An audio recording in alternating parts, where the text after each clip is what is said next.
Welcome. I'm Sebastian Mahfood, and you're listening to WCAT Radio, the on-air wing of En Route Books and Media, bringing you the dulcet sounds of Catholic wisdom. Good morning. This is Jim Hanink with a special guest, John Breen. We're here to bring you the open door. A door open to the Holy Spirit, a door open to you, our listeners. Don't hesitate to call in. We'll begin with a prayer. Direct, we beseech thee, O Lord, all our actions by thy holy inspirations, and carry them on by thy gracious assistance, that every work of ours may begin always from thee, and by thee be happily ended. Amen. Amen. This morning, we're going to look at two, what should I say, topics. It seems like the word topic is too short, but we're going to begin by looking at the significance of work for various reasons. One is particular to us and to our last show. John referenced the role of unions and how they affect elections. And the daughter of one of our regular visitors, Ed Rushman, who's away on a youth retreat. Not that he's all that young, but he's leading the retreat this weekend. His daughter mentioned in one of the discussions on his campaign that it's hard to motivate even the union people that she works with. So we've been thinking about unions, and if you think about unions, you'll be thinking about work. But we don't need to, by any stretch of the imagination, limit ourselves to unions. The whole idea of work, well, that runs right through Scripture, runs right through salvation history. It's a central concern of Catholic social teaching, and it was a major focus of perhaps the encyclical that gave rise to contemporary Catholic social thinking, Leo XIII's Rerum Novarum. After we discuss work, we'll have an update from the rocky road of campaigning for elected office on the part of American Solidarity Party members, with an eye to what's happening here in California. I'd like to begin, and John has this available to him, with a citation. I know people don't like to be read to, but we like to read. I'm a teacher, and John's a student, probably will wind up in my sorry condition as a teacher. I'd like to begin with a short passage from Pope Francis. It's taken from his encyclical on care for our common home, Laudato Si. And John, I'm going to start, if you have this text before you, 6 lines down, and 3 words out. So here's what Pope Francis says. We were created with a vocation to work. The goal should not be that technological progress increasingly replace human work, for this would be detrimental to humanity. Work is a necessity, part of the meaning of life on this earth, a path to growth, human development, and personal fulfillment. Helping the poor financially must always be a provisional solution in the face of pressing needs. The broader objective should always be to allow them a dignified life through work. Close quote. What strikes you, John, as significant in that passage? Well, a lot of people tend to associate work with original sin, with the fall of Adam and Eve, and one of the punishments was that you will toil by the sweat of your brow. But even though work was made more servile in the fall of Adam and Eve, work was still present even before original sin. Going back to the beginning of Genesis, God created the earth, and on the seventh day He rested from the work He had done. You'll find that in Genesis. And also, as soon as Adam is created, what is He doing? He's naming the animals. That is His work. So work is very much,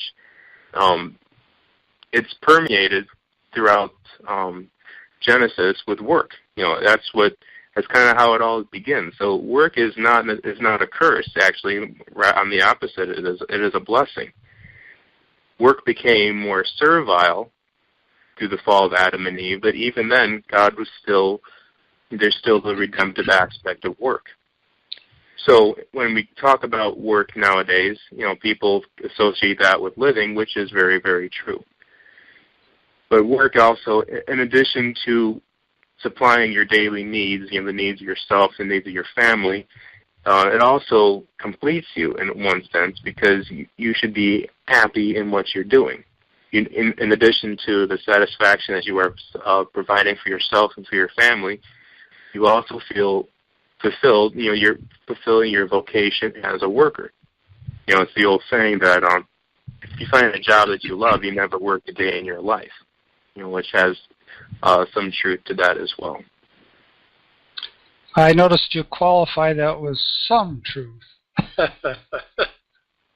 Well, it's a matter of conjecture. Some people they're doing a job there, and they really don't have much other option, and they're just trying to make the best of it. Yes. Yeah. So, here's an initial thought that I have. Congratulations for putting our discussion in the context of Scripture. So very often we try to think things through, and we don't think of them in a biblical context at all. And double congratulations in referring us to Genesis. So often we lose track, at least on a day-to-day basis, of the reality of the fall. Mm-hmm. What we don't forget about, at least a good many of us don't forget about, is the messiness of life. We don't forget, at least a good many of us don't, that there's something spectacularly wrong with the way things are. One of the evidences of this that comes immediately to my mind is a major report about to be made officially public. Like all reports, it's already been leaked, but about to be made officially public about the rapidly growing threat of the use of nuclear weapons, and what could be done, if anything could be done about that. Some of us are too young to really remember the bad old days of the Cold War, but we're entering into a period that's comparable to that. So I reference this question of the threat of nuclear war only to suggest or to underscore, suggest isn't enough, to underscore that something is drastically wrong with the way things are. And when we think of how that came to be, we want to think about the last official action on the part of this government or that government, and then the official action the week before, the year before, but that's just the beginning. We have to go back to the beginning. There is this mystery of the fall. Things are radically dislocated because of a fundamental choice of humanity. Mm-hmm. Now, let me add a couple of things. So far, I've just been commenting on your contribution. The first sentence here in the passage from Pope Francis says, "We were created with a vocation to work." And a while back, a minute ago or so, you made mention of a job. Sometimes it's just a job. I think there's a useful distinction between a job, as the most common first job in America is working at McDonald's, and a career. I'm looking for a job that I might be able to turn into a career, and a vocation. Vocation, we know, literally means a calling. And the calling would not be from the economy as it happens to be. The calling would not be from social climbing. The calling would not be from our own ego, but the calling would be from God. So we were created with a vocation to work. And in the next line, the Holy Father talks about technological progress. And well, I don't think a week goes by when we don't see a piece in a newspaper or magazine about robots and what they can do for us, and robots, and watch out, those robots take your job. Mm-hmm. And then where would you be? Well, Francis tells us not that there's something wrong with technological progress. There isn't. But we always have to channel that progress. And if we don't channel that progress, then what we might have is a displacement of workers.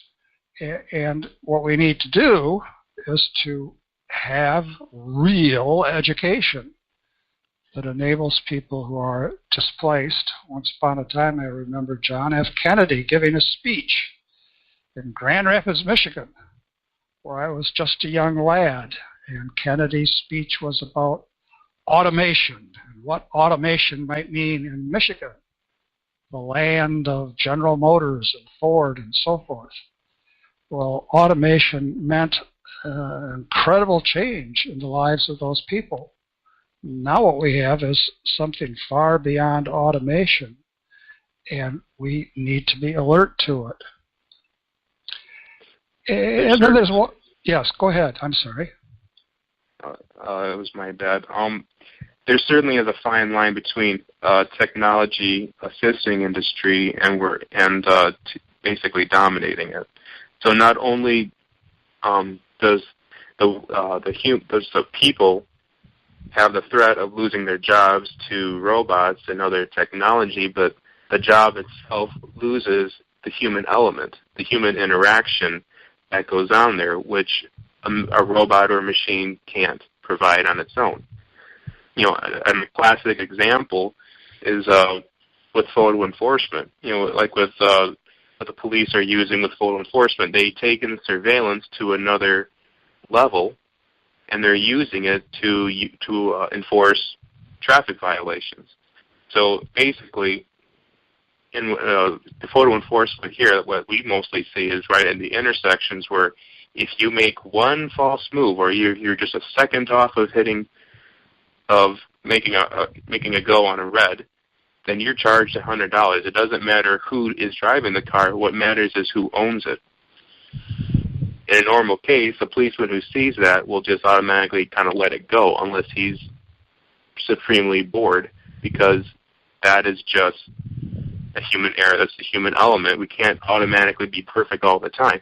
But the machine picks that up, sees as a violation, and sends a $100 ticket to the person who owns the car, and it doesn't really matter whether the person was the person committing the violation or not. So even though technology has its uses, and there's many of them, there's also a chance of losing the human element in their use, basically.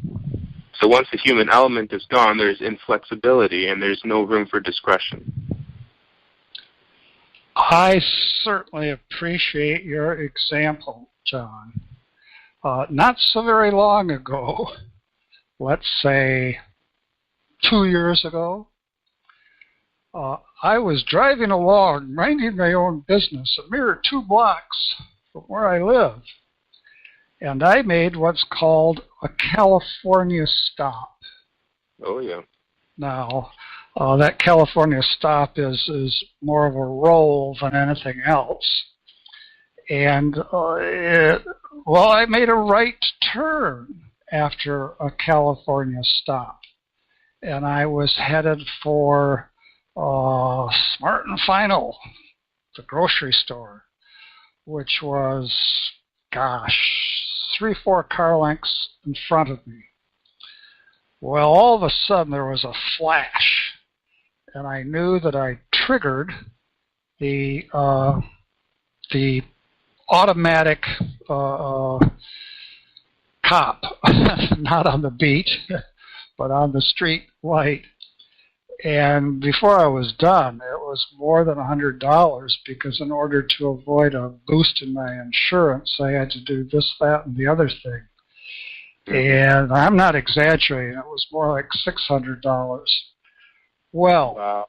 Now, to make the pinch hurt more, maybe 6 months after that sorry incident, the law was successfully challenged in court, and now all the, what could I call them? I should have a good word, but I don't. The automatic whistleblowers, they're all there, but they can't be used because the court won't accept that kind of ticketing process. So okay. I was making 1 or 2 comments under my breath. So I appreciate that example. Well, let me move ahead here. In this same passage that I've read, we have the Holy Father saying, helping the poor financially must always be a provisional solution in the face of pressing needs. Provisional solution. The broader objective should always be to allow people a dignified life through work. So we have this idea that's common, give somebody a hand to help them up so that they can walk on their own. And the Holy Father is endorsing that here. At the same time, he's not saying that any kind of immediate help for people, short of getting a factory built where they live or providing them with a good education, he's not saying that any immediate help for people isn't important. He's saying there has to be a provisional solution.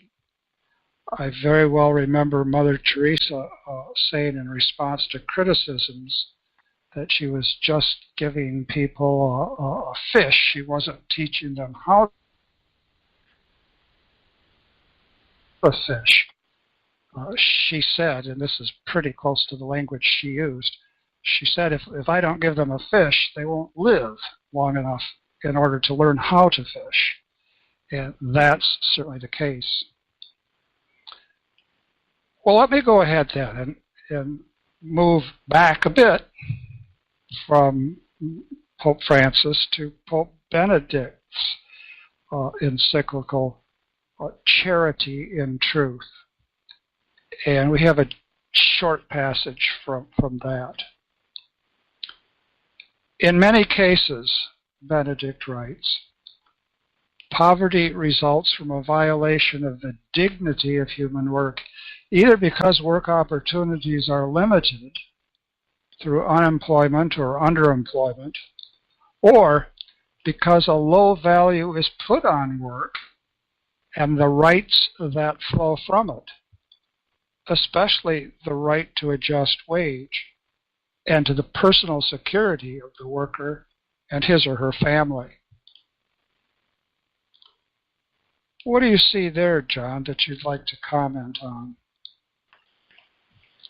Well, it's just the whole unemployment and underemployment has lasting consequences. It's not just to the individual who is seeking for employment or better employment. It trickles down to their family, to those who are dependent upon them. So, whatever affects the head of the main worker, the primary breadwinner, or breadwinners, as we're seeing with both man and wife who are in the working field, it trickles down to the family. So, and it both works in success and also in failure. Both parents, they can be consumed with their jobs, with successful jobs, but they don't have time. They won't make time for raising their children, if indeed they have any. And the same thing applies where the children are at a disadvantage when both parents are consumed with work and they're not making ends meet. And it puts, in both cases, it puts a stress on their family life. That's certainly the case. There are so many stories, personal stories, and stories that we read about or see on television of families that are put under terrible, terrible stress because they have no regular work. Mm-hmm. And in the United States, we have, I think, California, how many people in California came to California because of what happened in the Dust Bowl days in the 30s. And we have within the country, whole migrations of tens of thousands of people hoping to find work. And I think of all the novels that brought that to the forefront of public awareness, the works of, say, John Steinbeck and Grapes of Wrath. So families are at stake. Another point to notice here is that because we have work as our vocation, certain rights follow. We have a duty to embrace our vocation, and that duty to embrace our vocation comes first. But from that duty, there are rights that follow. So we have that question, rights, duties, which comes first, how are they correlated?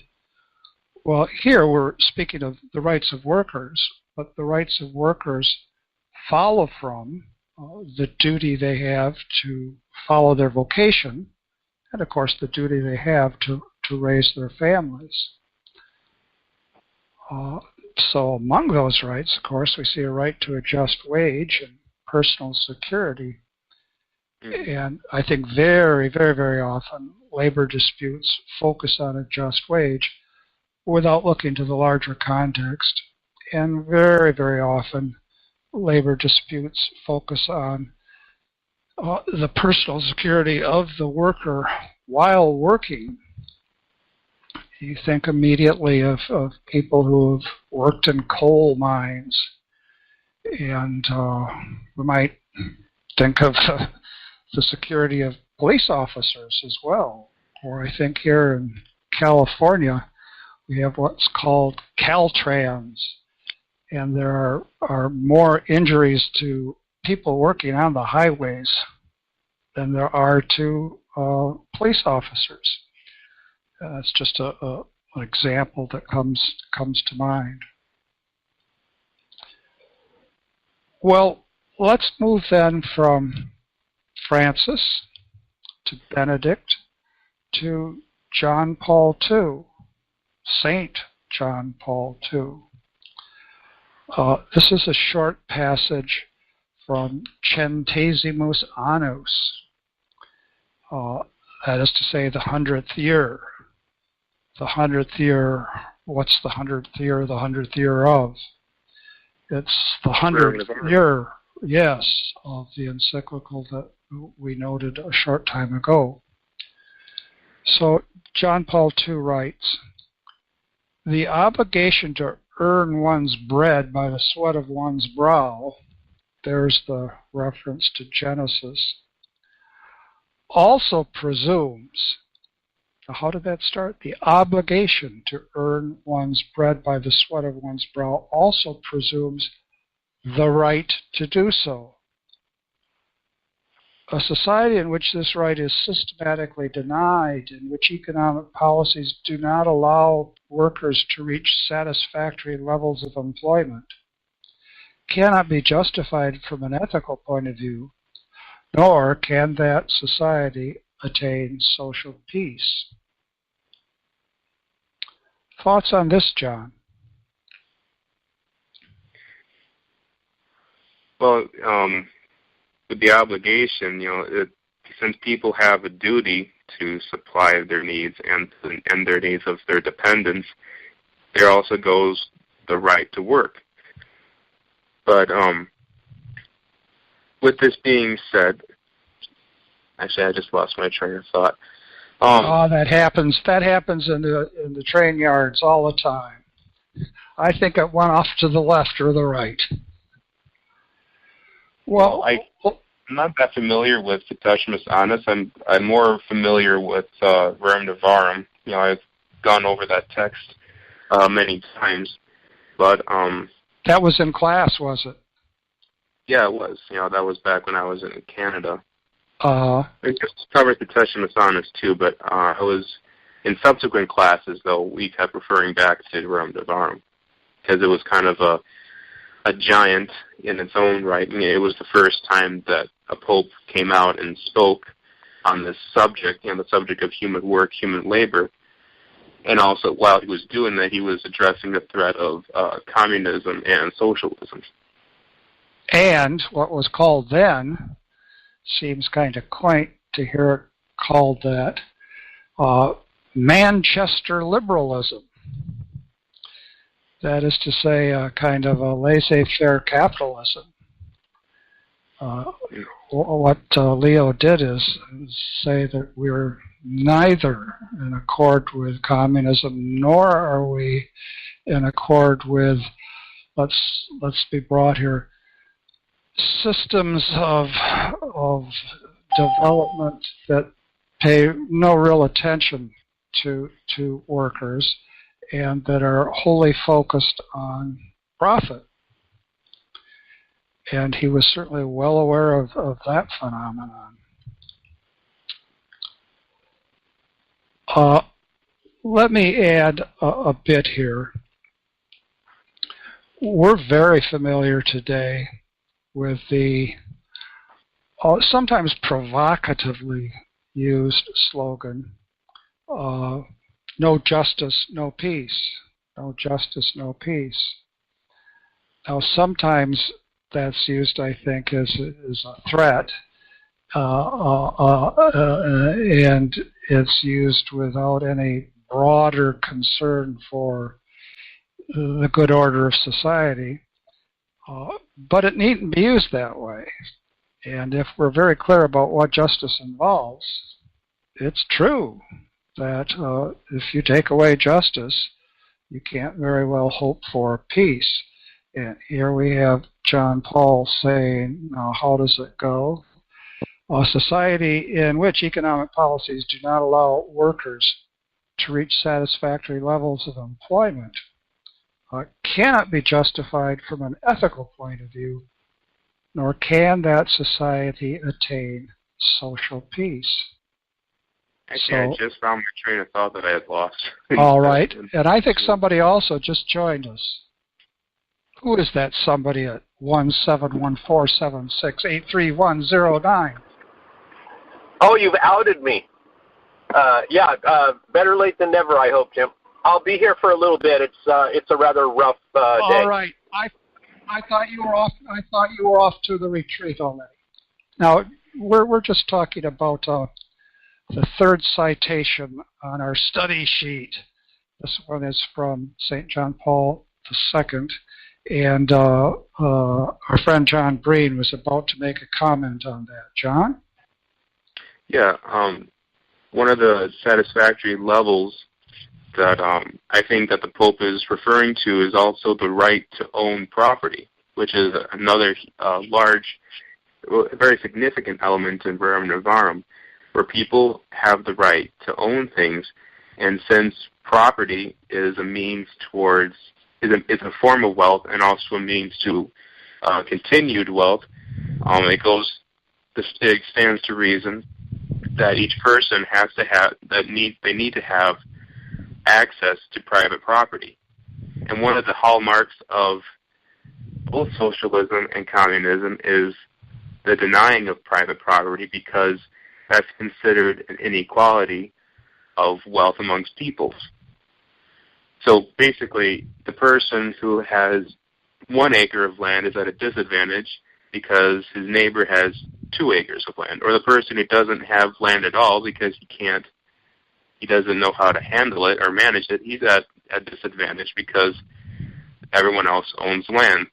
So under the banner of equality, both socialism and communism disregard the principle of private property because it entails an independence on the part of the individual. That individual has a means to produce food, i.e. producing wealth, and wealth that they can control themselves. So I thought that was an important element to stress as far as satisfactory levels of employment that allows people to exercise the right of private property and to produce wealth from it. Yes. Ed, are you ready to join in? Well, I'm afraid that since I wasn't here for the earlier part, what I say will not have some of the context, but following on with that, I'm a practical guy. I like to think about how things really work, and one of them is that there's ownership of property. There's also control of property. And in socialism or communism, and communism treating this as a transitional state, of course, the idea is that if you don't have personal ownership, somebody, if the state owns it, who really controls it? And sometimes I think that people are disingenuous. I think sometimes they say, well, I don't really own property, but the fact is they control a great deal.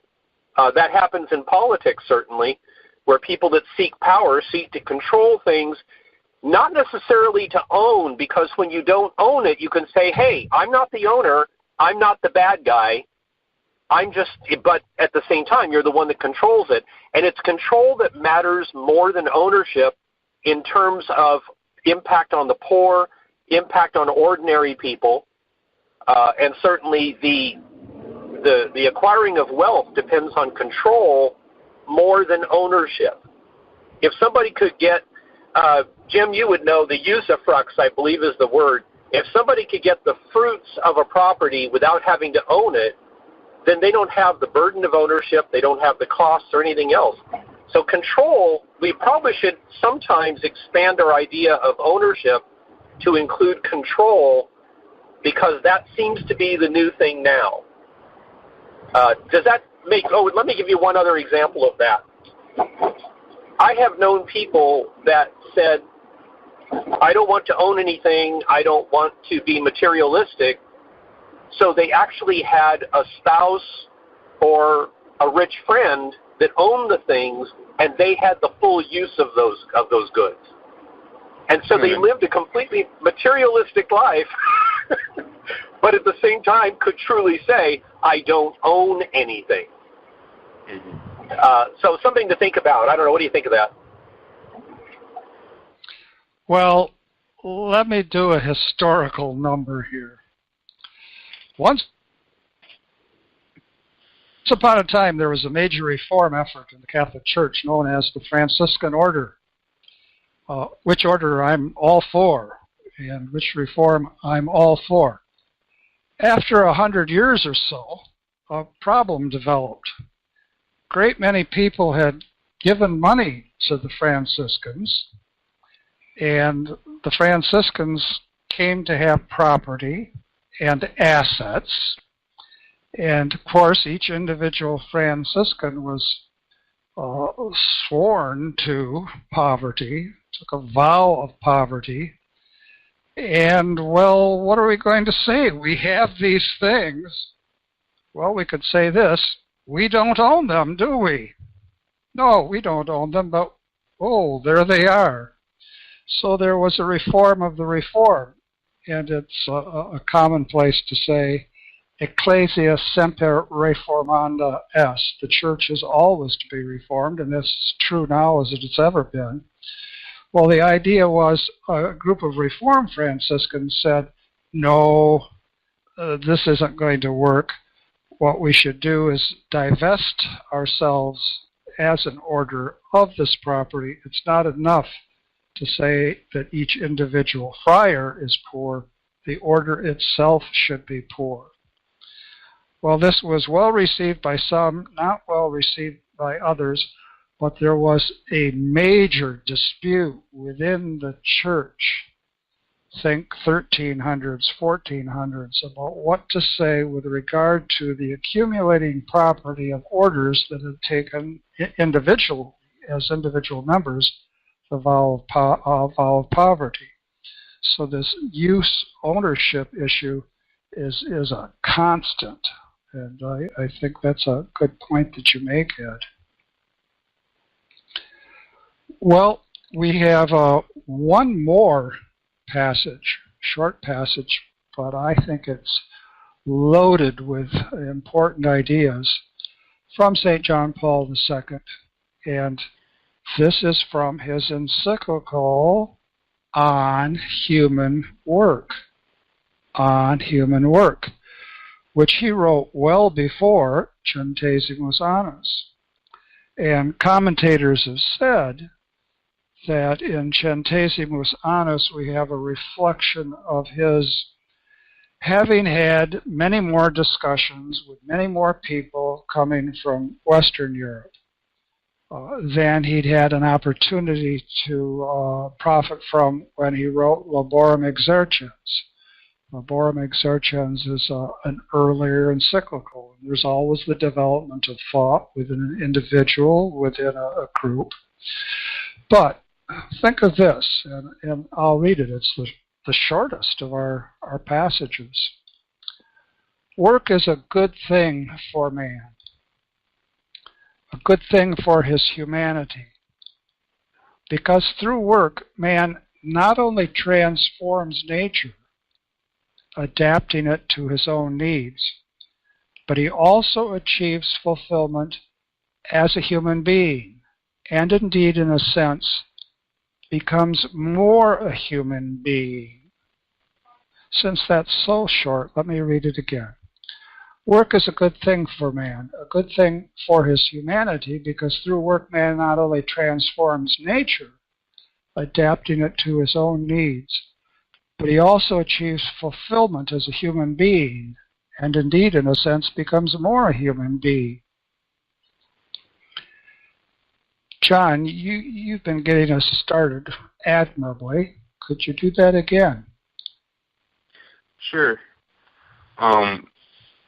It was kind of what I was mentioning earlier about man being fulfilled in his vocation as a worker. And that basically boils down to because man is created as a provident being able to provide, being able to work, and being able to use wisely the fruits of his labors, and possibly invest it towards creating more wealth. So, and it also harkens back to what I was saying earlier about ownership, that when a person, owns something and improves on it, invests himself into it, he basically impresses his personality onto the property, And as a result, not only does the land benefit because it's being owned by someone, being owned and cultivated by somebody who cares, but it also perfects the person because he has the satisfaction of fulfilling his vocation and being rewarded, enjoying the rewards of his labors as a result. So this is it boils down to the just reward of labor, essentially. Ed, what do you say? Oh, it's really good. I want to go think on that for a while. I guess the other thing for me is that my focus on work has always been that, or I should say, it grows into the idea that it is an imitation of our Father. So it's a participation not only in the creative work of God, but it's becoming as much as we can like Him at its best. And so when it says that in a way it makes us more human, to become more human in the best way, to become more human is to be more like God. Anytime that we grow in or do something more like God, and of course, I mean, love is number one. In fact, we're becoming more human, and we become more human when we become more what we were intended to be in the first place.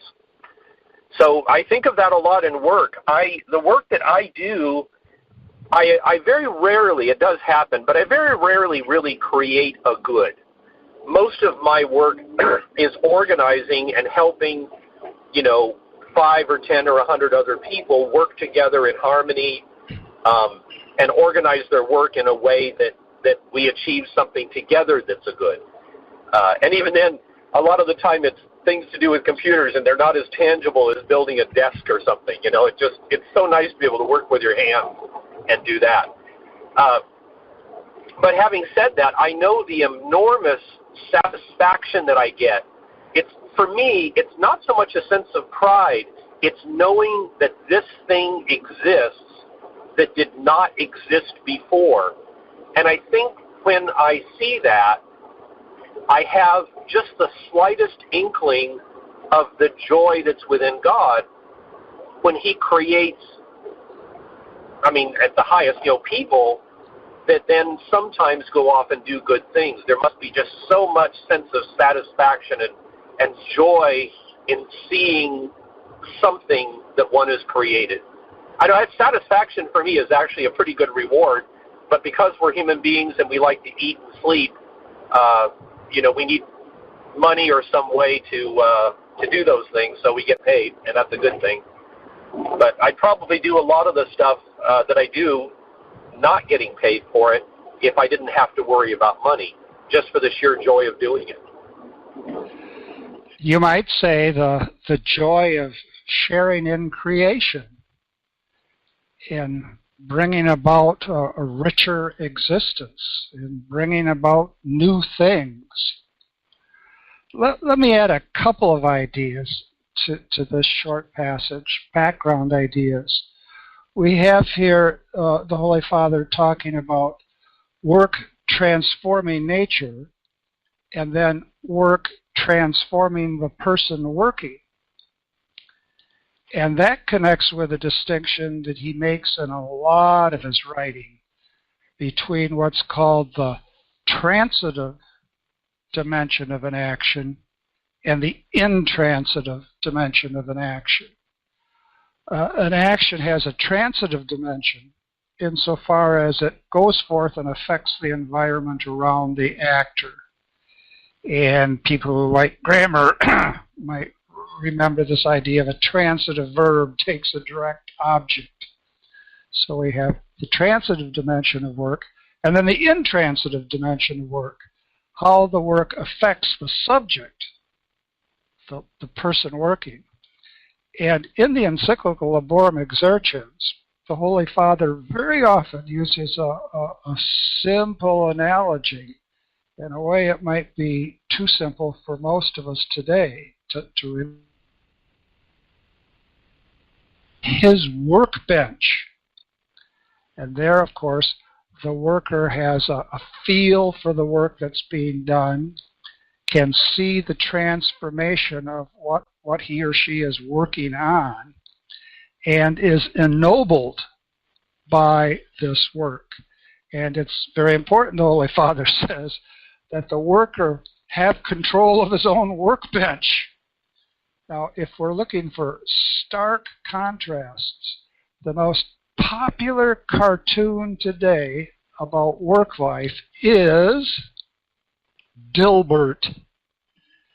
And I hope that the both of you have seen this cartoon Dilbert, at least occasionally.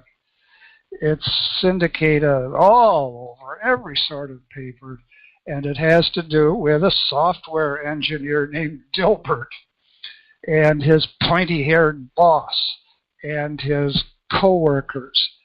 And it used to be that there'd be frequent references to the misery of being on an assembly line. Well, now we've moved in the world of Dilbert to the miseries of being a software engineer, where you're doing something important, but you really have no control over what it is that you're doing. You rarely, if ever, see what you've done. And what happens to you is that you become more of a human being.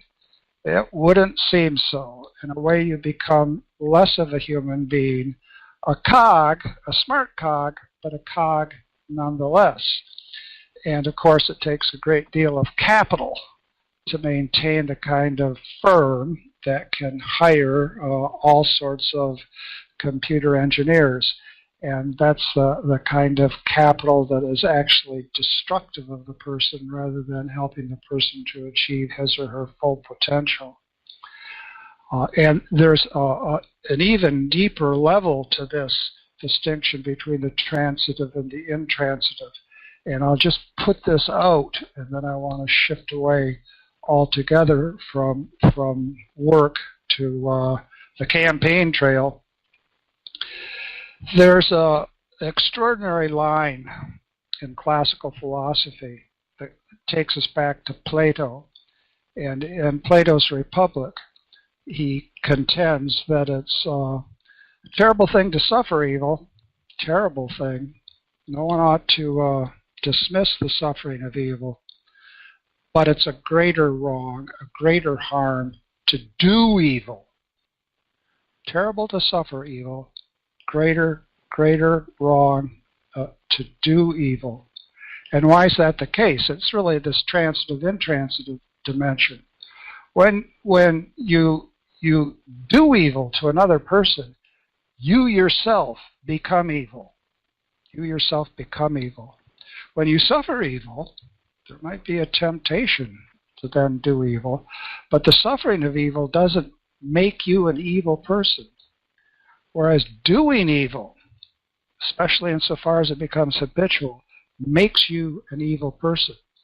So the doing of an evil action has an effect on somebody else, of course, but it has a more grievous effect on you yourself. The intransitive dimension is still more significant morally. And this idea of what we do changes the world around us, but changes us as well, is a fundamental theme in classical moral philosophy.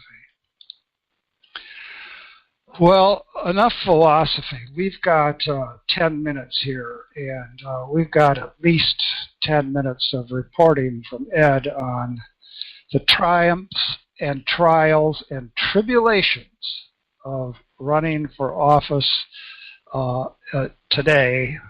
What's up, Ed? What's going on? Well, my weekend is going to be caught up in this retreat with a lot of 150 young people. I am not speaking or doing anything like that. I'm just doing some technical work, so I can't get much done, but hopefully others will. We're coming down to the end of getting signatures. I have no doubt we'll have enough to get on the ballot. I've done some research on what it's going to cost. Hardly research. I've simply found out what it's probably going to cost to get a statement into the voter guides. It's prohibitively expensive, but I will have a talk with my wife and we'll see what we can do. I like that. Well, we do it. We make all these decisions together, and this is the first time I think the thing that's interesting is that this is the first time in our marriage where she's actually encouraged me to do something like this. Every other time, she's always said, you know what, your job is to be a husband and father, not to go out and try to run the country. And now she's weakening, eh? No, I like to think she's strengthening. I think the idea was that the 2016 election was so hideous that even at that point she could no longer hold back and said, no, now it's time. And, of course, that for me, had a pretty strong effect. Anyway, I don't want to spend the whole time talking about this. The main thing is that I need signatures because every signature that we gain now is worth 78 cents toward the filing fee. And if there was any way that we could get 2,000 signatures, I wouldn't have to pay the filing fee. But the signatures have to be gathered from the district, and that makes it more difficult because a lot of folks in the district either don't vote, or they're not registered, or they're not eligible to register. We have a lot of folks in the district that are not here legally. We have a lot that are not citizens, and that makes it difficult. In light of though of what you were just talking about, I'd like to join that to the campaign stuff just for a moment, if I might. Yes. And then I'll try not to make this go too long. One of the concerns, and one of the things that I've seen in my own life and my career is that there have been times that I was doing something especially powerful at work, and it did have an effect on me. And even though the thing I was doing was positive, sometimes it had the effect that I think I got a bit of a big head, even if somebody else wouldn't perceive it that way. It's a border between confidence and not just arrogance, confidence and feeling a little too powerful, if you will. And one of the concerns for me is in the campaigning, I'm trying very hard not to do things that change me in a way I don't want to change. It ends up being a very no-compromise type of position. And I know that's frustrating for some of the people that really want me to represent them, because they say, I don't understand, why don't you just go ahead and take money from whoever will give it? And why don't you just, you've got all these advisors that you could go to that would tell you how to do this.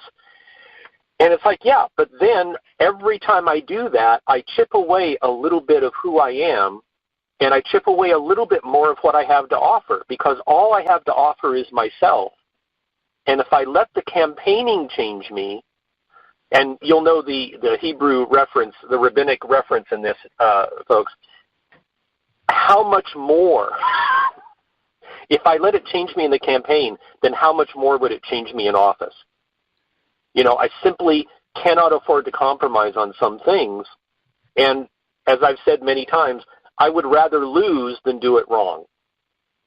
And my judgment of what's right and wrong in a campaign or in a candidacy or in a congressman, that's the only right and wrong that matters to me, is what I think is right and wrong. As informed obviously by the teachings of the church and the Constitution and everything else. But it's just really important not to compromise on that, because there's been so many compromises made already, and we don't need more of the same. So I'm sorry, that was a little bit long. But do you see what I'm kind of saying there? Yes, it directly connects with the theme of the Holy Father. What we do, our work, is a vocation. It's a calling. It affects the world around us. It makes a difference for the better or for the worse on the world around us. But most of all, morally speaking, it affects us. It changes us. An analogy that I've oftentimes used is, suppose you get a call from school and your fourth grader is involved in, there's a problem in the fourth grade. Don't you see? There's bullying going on in the fourth grade. Well, you're outraged. Bullying? My fourth grader, my little Mikey? You get to the parent-teacher conference, and it turns out that your little Mikey is the bully. Well, wouldn't you rather hear that your kid got a black eye from a bully than that your kid is the bully? Much better to suffer evil than to do evil. And that's fundamental. And I think that you're showing us how that operates in the political sphere here and now. Only thing I can add is that on the signature gathering, One Life LA is what day? Tomorrow, Saturday, One Life LA. And it was a year ago at One Life LA that I first met people in the American Solidarity Party. And tomorrow, Saturday, those same people will be there trying to gather petitions. I'd love to be gathering for Ed, but as he says, his petitions have to be within his district. A guest that we sometime have had on the panel is Desmond Silvera, and he's running for governor. And if you're running for governor, you can get petitions in lieu of filing fee. You can get signatures on said petitions anywhere in the state of California. So we'll be out with our clipboards tomorrow. So say a prayer for that. John, any thoughts? We're down to the last few minutes.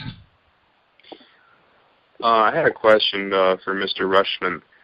In gathering petitions, have you reached out to the local police department and possibly fire departments for signatures? Because that's another steady reservoir there.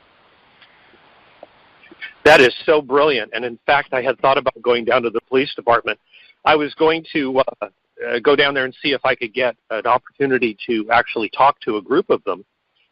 And I figured I'd just see what I can do. I think that's a great idea. Honestly, I hadn't thought of the fire department, and I should have. That's also excellent. But yeah, that's definitely solid. Just try meeting with the union leaders and see if there's any common ground there, and if there's any possibility of an endorsement. Show how you're different from the Republican or Democratic candidates, I should say, and see if there's common ground between your goals and their goals, and see if there's a possibility for an endorsement there. Yeah, I think that's an absolutely wonderful idea, and I'm sure that there's plenty of common ground. I had I'll just be brief. I had the wonderful opportunity to spend an hour and a half with a highway patrolman a few weeks ago, and he gave me quite an earful about the things that he was looking for in a candidate, consistent application of the law, things like that. I mean, a lot of them are really reasonable ideas, and they're definitely things that I think they'd be surprised to hear me say that. Well, it's one thing. They're always looking out for a person who will basically stand behind them, in the legal system. So if you stand up for law and order and for appropriate discretion thereof, then there's common ground right there. And as far as the fire department, you're all for protecting the public and providing the services that are essential to it. So that should be another common ground there. So. Yeah, that's kind of my 2 cents in the matter there. Being removed from your district. I've got 1 cent to add, or maybe half a cent. And if you do that, especially with the firefighters, you're going to be around a lot of physically fit people that will inspire you to continue to climb rocks. That's true. There'll be no slacking off. Well, we'll have something in common, too, because we'll, both tend to do that. Right. Well, I want to thank John, who's really pulled us through today. Did a wonderful job. And I want to thank Ed for joining us, even though he's more than multitasking. And he certainly merits a youth retreat. And I hope he doesn't have any time on the youth retreat to think about anything political. I hope he gets a real break. And gracious listeners, we look forward to being with you again on air, courtesy of WCAT.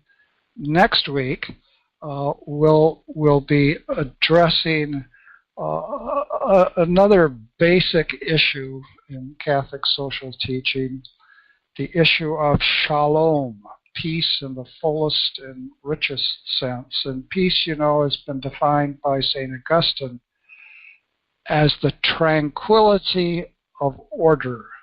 If we have a right social order, we can look forward to peace. We look forward to being with you next week at this time. Let me end with a prayer. The people who lived in darkness have seen a great light. Come, Lord Jesus, come. We hope you enjoyed the program and will join us back for another show on WCAT Radio. This is Sebastian Mahfood. Good day.